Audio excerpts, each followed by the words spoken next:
Manatry ny araba ary mpijery-jaina manasana ampanajana ihany koa anaraka ny fampahalalam-baovao hatramin'ny fanoto ny fahitalavitra TV isan'ny hoentina amintsika amin'ity takariva ity ny fahatongavan'ny filoham-pirenena sy ireo délégation niaraka tamin'ny avy any Vatican ny zava-nisy eo anivon'ny antenne maira-pirenena ny fiafarana ny ilay fivoriana ara-potoana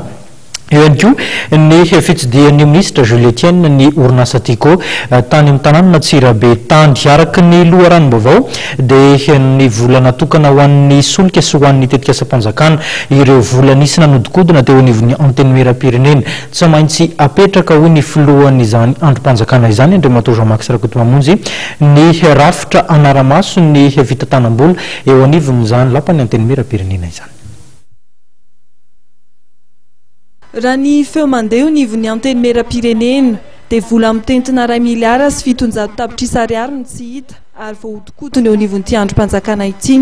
ka ny 2 miliara ariary dia vola tsolika ary vola natokana ho an'ny tetikasa-panjakana PIP kosa ny 700 tapitrisa ariary. Manoloana io tao anatin'ny gabary famaranana ny fotoam-pivoriana voalohan'ny parlemanta dia nanasongadina ny ametrahana fitantanana mangarahara eo anivon'ny antenne maira-pirenena ny filohany Jean-Max Rakotomamonjy. Miantso ny tokony hanatanterahany tompona andraikitra mpanaramaso ny fitantanam-bola-panjakana hijery ny fitantanana eo anivon'ity antenne maira-pirenena ity nanomboka tamin'ny joron'ny makaty Andriamatoa Jean-Max Rakotomamonjy filohan'ity androm-panjakana ity.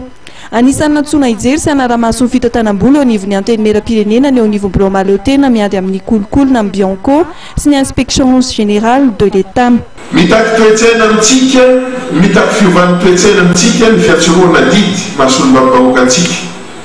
Hahatonga ity antenne ity isotry hasina mandrakariva ho mpandray anjara mahomby amin'ny fampijoroana ny tena demokrasia sy fanjakana tandalana sy tsara tantana. Ny mangarahara araky ny filamatra izahan'ny firenena tanterahana ankehitriny mifototra amin'ny sorodalany ny filohan'ny repoblika Andriamatoa Hery Rajaonarimampianina. Tsy mety ny mitono tsy rehanitra na manao mahandro tsy mivoapofo koa ho fampiharana ny fitantanana mangarahara eto amin'ity androm-panjakana lehibe ity dia miantso ny tompon'andraikitra na ny sehatra samihafa misarona ny fanarahamaso ny fitantanam-bola-panjakana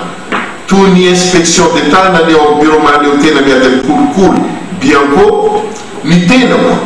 izaha ifotony ny fitantanana eto amin'ny antenne maira-pirenena